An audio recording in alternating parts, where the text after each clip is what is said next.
Pokemon Pokopia. I've seen this game all over my feed and thought it can't be this good. Like, it's not something that will keep my attention for months like how Animal Crossing did. I'm not even halfway done. Pokopia is one of those games that immediately grabs your attention because of how colorful and alive everything feels. The world is bright, the Pokemon animations are great, and everywhere you look, there's just stuff happening. What in the world is a human doing here? I didn't think there were any left after I killed them all. There's always something to explore, something to build, or another Pokemon that needs your help with something incredibly specific. I want a home. Too bad. And I think the game makes a really smart first impression because the tutorial doesn't drag on forever, and within a short amount of time, you're just free to explore the entire island however you want. Oh, so this is how you kidnap children, huh? Oh, so this is how he does it. He just kind of carries them away. All right, let's see where he takes them. Oh, I see. He takes them all to an island. Oh, what did Pokemon mean by this? It's that kind of open design where the game is constantly nudging you towards a new thing without ever forcing you down one specific path. And that's when it starts to click what this game really is. Because on the surface, it looks like Animal Crossing with Pokemon. But the deeper you get into it, the more it actually reminds me of something like Dragon Quest Builders. The reason I never got into Dragon Quest Builders is because of the characters. I'm sure they're great once you get to know them, but I already know Charmander. We've been buddies since I was 5. I don't need to learn who this new person is. I already know everything about them. See, your particles are accelerating. Are you okay there, Drillbur? You excited? Are you excited to dig? You excited to do something? You're planting different environments, creating habitats, and designing spaces that attract new Pokemon to come live on the island. So you'll be making 4 or 5 of the same environments and hope that someone new shows up. Charizard. Dear Lord. And then you're building them a house because apparently they like that more than sleeping on the grass. And before you realize it, you're completely invested in expanding the island just to see who shows up next. But one of my favorite things about the game is the personality of the Pokemon themselves. Some of them have these really funny ways of talking and the expressions on their faces are incredible. Yo, what am I?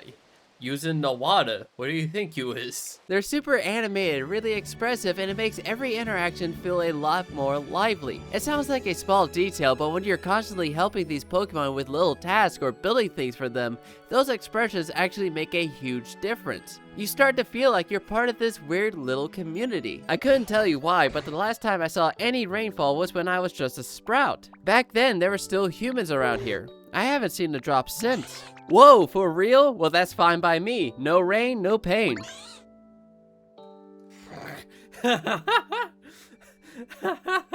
And then just look at Squirtle's expression.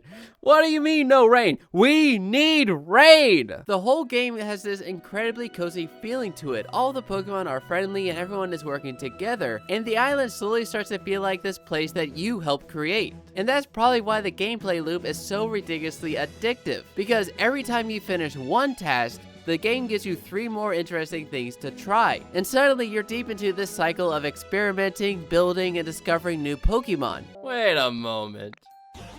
Are you a Ditto? No. No. Maybe. The soundtrack does something really cool where it remixes older Pokemon songs, but in a way that fits the relaxed atmosphere of the game. Some of the tracks sound nostalgic but also fresh at the same time. It's the kind of music that just quietly sits in the background while you explore the island and build things, but every once in a while you catch yourself stopping and just listening.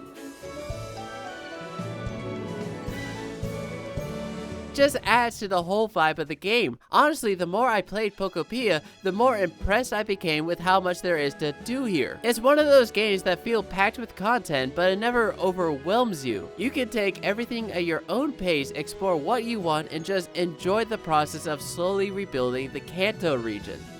Spoiler alert, this takes place in the Kanto region. And the result is this game that is incredibly relaxing, but also surprisingly addictive. I couldn't wait to come back and play it every day. Like, genuinely, this became one of those games where I'd finish playing and immediately think, alright, I'm definitely coming back to this tomorrow. Did you know how to play jump rope? Yeah, I'll play jump rope.